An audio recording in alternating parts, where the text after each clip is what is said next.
clip a while ago, and it showed a picture of Kid Rock holding a Bud Light Oh God. behind stage Yeah. or something. I don't know. I haven't checked out the video yet, so we'll see how it goes. Because the headline on the thumb is boycott over, big question mark. So Yeah. gosh, that was loud. So what's up, everybody? I am Uncle Sam, and I'd like to say what's up and welcome to the podcast. Today, I have with us good friend and brother, Mr. Dillon Neer. What's up, dude? What's up, everybody? I'm Dillon. Hey, what's up, every boat up in this mother. Yeah. All boats. All boats. Show up. Heck yeah. What's been going on, dude?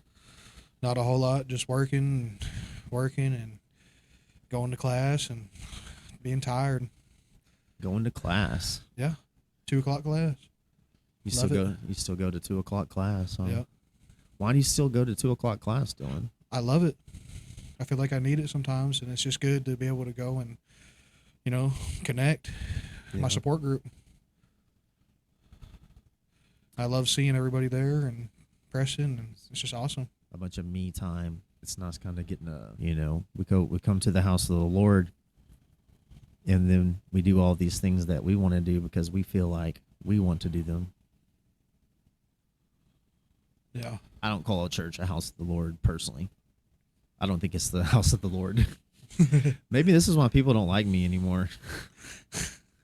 I'm not kidding. Yeah. I was talking to Matt last night, and nobody, not a single person attempted to call me service for my grandpa either. And so Sorry, man. So I was just like, damn. I was talking to Matt last night about it, and I was just like, whoa. Yeah. I'm like, that's interesting. I guess I don't know. Just I don't know what it is. You're not But, mad now. so, but it's also kind of like, okay, it's not about me, but in a way, I can't help but go, damn, what am I doing wrong? But also at the same time, it's kind of like, maybe, what am I doing right? Yeah. It's like we have to understand that although we live in this world and we have to participate in it, we're not of this world. Absolutely. So Our citizenship is in heaven. yeah. So that's why it's been one of those days where it's like, I don't want to do anything. Yeah. Just like, whatever. So that's why I was interested to I'm still interested to talk about the topic that you had sent me.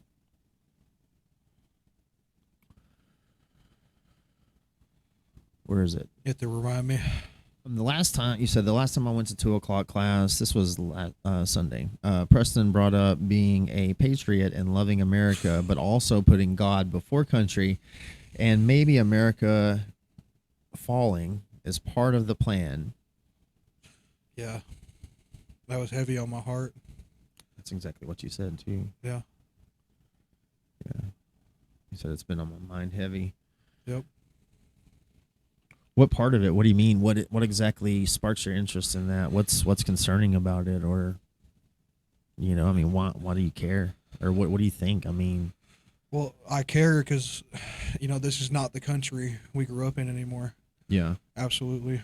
100%. And I was reading Romans 13 the other day. Yeah. Talks about how all authority is appointed by God. And let's look at our president, I don't want to get too political, but like, wow. So you almost want to say, like, what were you thinking, God? But at the same time, Scripture is clear. Right. I'm talking about just about the authority that God placed in. Yeah. Or God placed them in authority. It's kind of like we have to accept the fact that There are things that we can do, and there's a lot of things that we can't. There's a lot of things that we can't change. There's things that we can change, and so it's kind of like we focus on doing the things that we can do to, and it's not just about bettering our own personal life, because that is well, it's extremely selfish, and whenever we live that way, you're being a Satanist. I think maybe it's statements like that. Yeah. And it's like, I'm not sitting on a high horse. Like, all I'm doing is trying to help you get up on a horse, because I know what it's like. Like, you know? Yeah. That's what it is. Yeah. But that's exactly what it is. It's living that selfish, self-absorbed life, and that's completely opposite of what Jesus Christ has asked us to do. Yeah. He's not asked you to look deep down inside of yourself and find your inner strength, release that inner beast, conquer all your fears. All right. That's not the Jesus that I know. Like, he helps us with those, and yeah, you are able to move forward and to conquer fears, but it's not because you do it, you know. You can't do it by yourself. Our idea of doing it by ourselves still isn't even us just doing it. It's, I don't know. It's,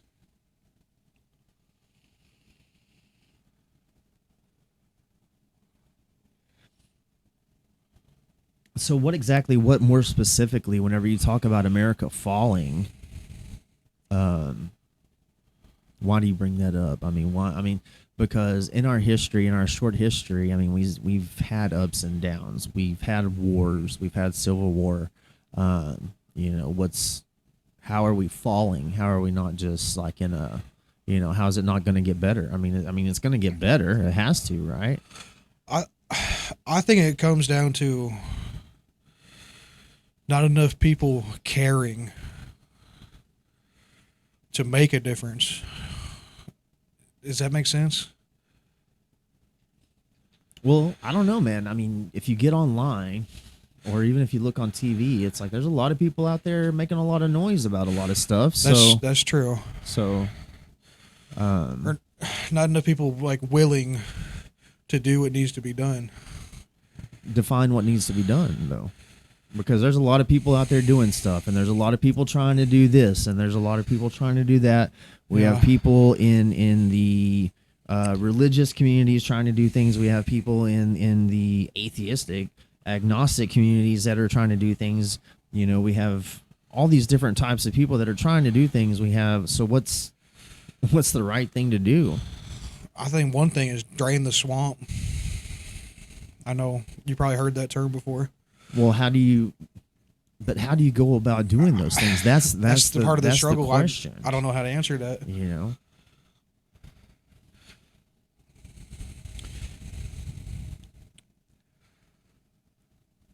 as you know, as just a regular person, I mean, what do you do?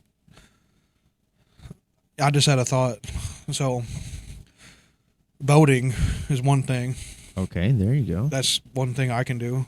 And I just, like my thought, I just had a thought. I was going to say, Was it vote or die? no. So it's on the tip of my tongue. Kanye West. Kanye West. Okay, so there's, if you can't vote, I understand. There's people that can't vote, obviously. But I feel like there's so many people that say, "Oh, my vote doesn't matter," that it becomes like it matters.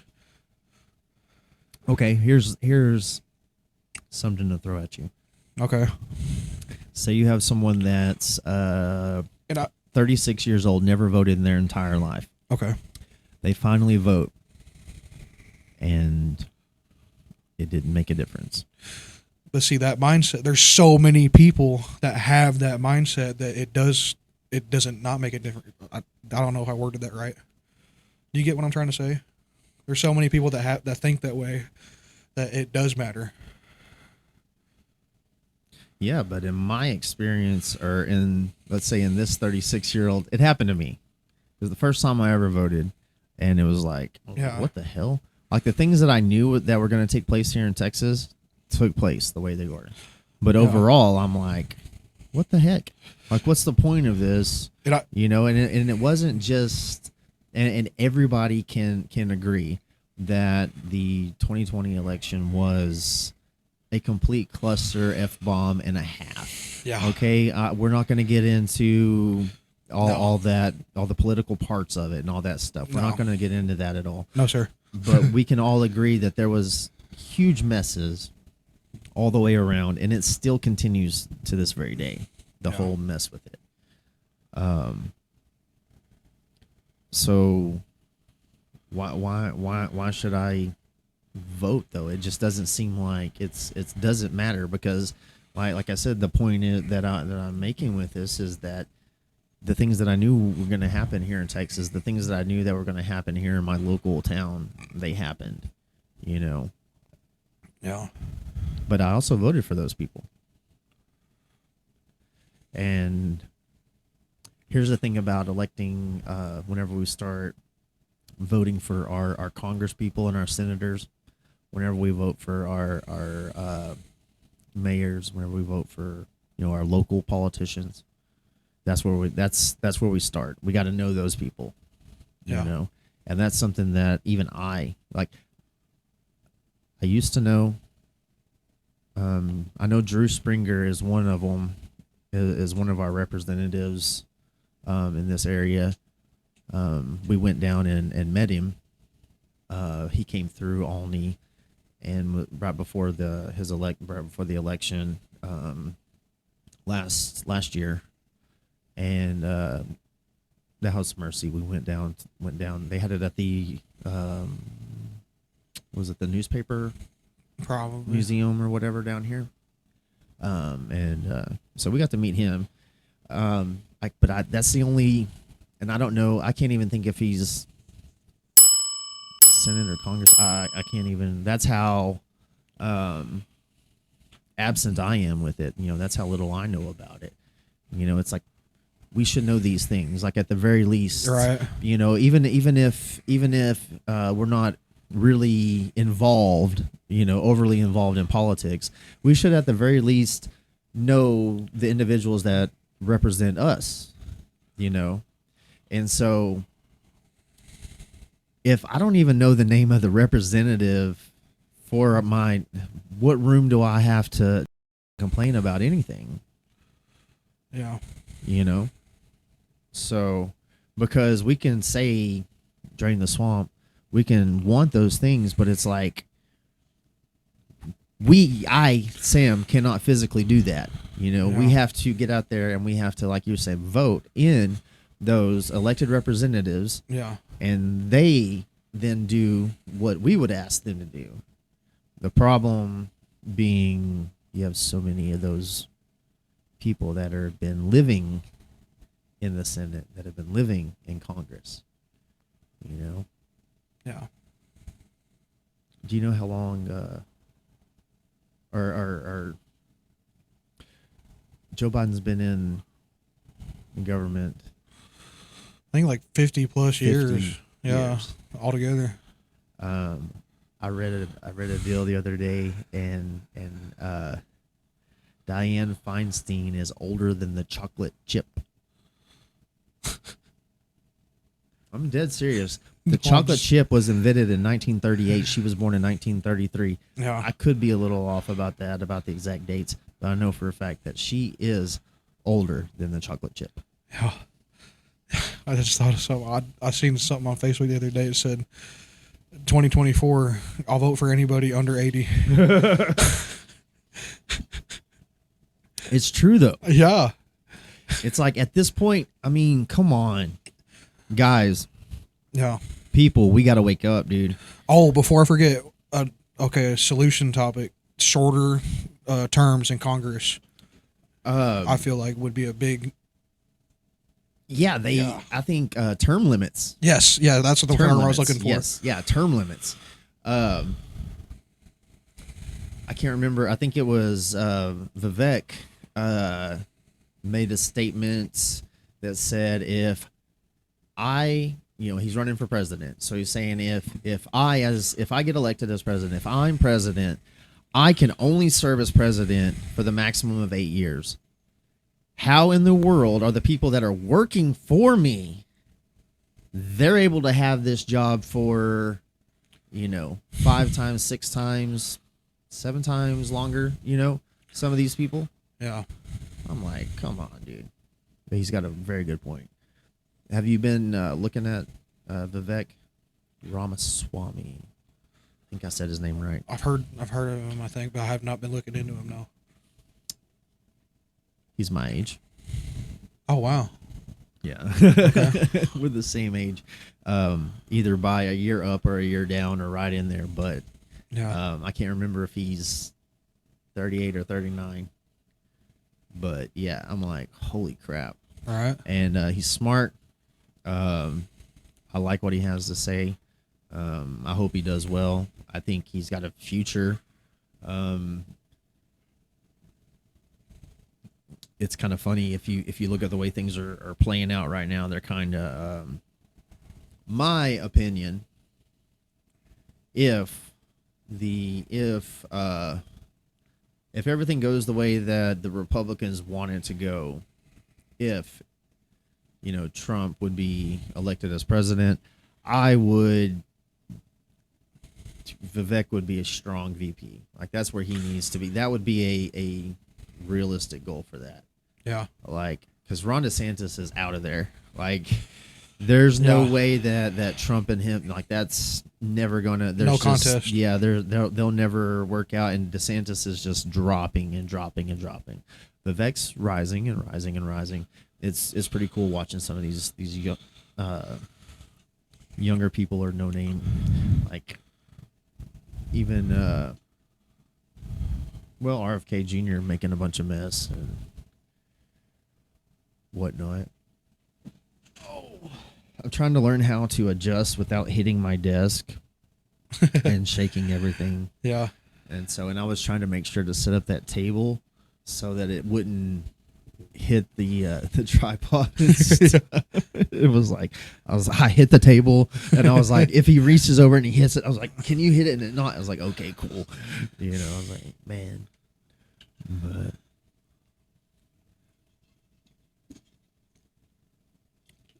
so a while ago we were sitting there and we were checking out Oliver Anthony music. Right? Yeah. So like I was sharing, I've been putting it off listening to him listening to that Richmond, north of Richland, Richmond, not Richland. I was thinking of North Richland Hills for a second in my head. Richmond, north of Richmond. And I'm not going to play that song on here because everybody's heard it. And it's a fantastic song. There's just no doubt about it whatsoever. It's a great song. Sounds good. Lyrics are freaking awesome.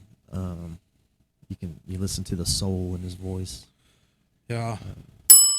And then we watched the video that's called "It's a Pleasure to Meet You." So, what I would like you to do, if you actually if you've enjoyed that song, I want you to actually go to Oliver Anthony Music on YouTube. Go to his YouTube page. Okay, subscribe to that. I am going to play a song that I really enjoyed. That's not Richmond, north of Richmond, but I don't know. I hope I'm about to pick the right one, but it was so good. Okay. Let's see if I can get this pulled up. Aha. Hello, buddy. Hello, friend. Let's go to full screen. All right. It's called "I've Got to Get Sober."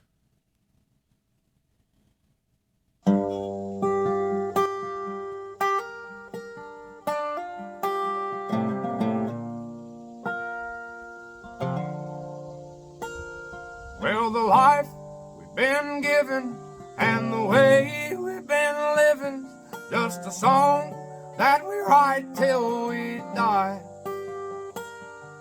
Now some people write songs on living just right, but I write mine on just getting by. And I'll go on to whim, start writing a hymn that sounds so sweet. But the troubles and the sin of the world that we're in knock me back off my feet. I gotta get sober, I gotta start living right. And I don't know how it's gonna go, but it ain't gonna happen tonight. So pour 'em down strong till I drown. And if I wake up tomorrow when that sun comes back around, I'll be wishing I was sober.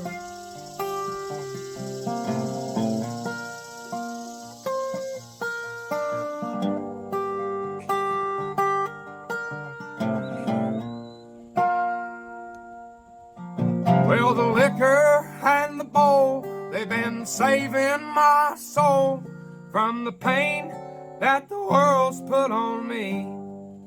And Lord, I know that upstairs there's an old man who cares, and one day he'll set me free.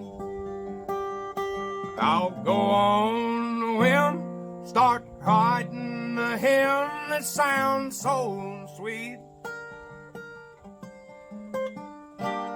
But the troubles and the sin of the world that we're in knock me back off my feet. I gotta get sober, I gotta start living right. And I don't know how it's gonna go, but it ain't gonna happen tonight. So pour 'em down strong till I drown. And if I wake up tomorrow when that sun comes back around, I'll be wishing I was sober.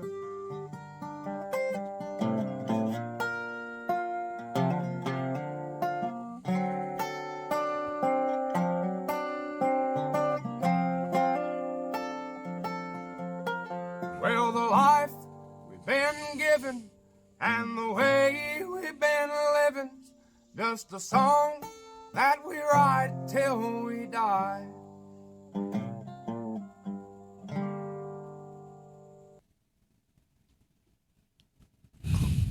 That was beautiful. So usually me and Matt covers music, but with what we watched earlier, and then of course his song, and then what we saw or what read, you know, what he had posted. I really wanted to kind of talk to a little bit about him with you, or get your take on him, or especially because I the way I really want you guys to go over to his YouTube page, because he's got some really good videos on there, and this dude seems to be a very real person. So please go over there and check that out. But while you were watching the introduction video that he was doing, what were you thinking? What was going on in your head? What were you connecting with?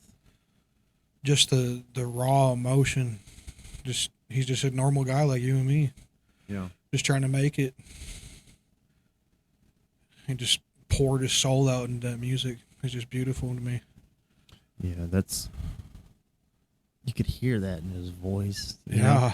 You know, it was so cool. But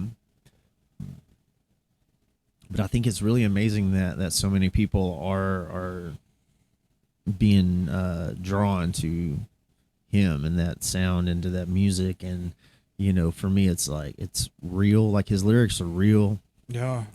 You know, that's him. That's his song. That's, you know, he wrote all of that about it. You know, that's from his life. You know, it's not. No offense to people that use other people's songs. You know, there's some people that are excellent at performing. There's some Yeah. people that are good at writing. You know, but for the artist that is the singer-songwriter, that is the writer, there's something different there. Yeah. You know, it's like he was talking about in one of his videos. You know, it's like, I don't remember if it was one of his videos or maybe I read something that he wrote. It's like, or maybe it was something a while ago, but he said the reason it sounds the way it does is because it's coming from him. You know, it's his experience. It's his real life. It's his feeling. You know, it's not. He didn't have to try to connect to it in some way because it's his.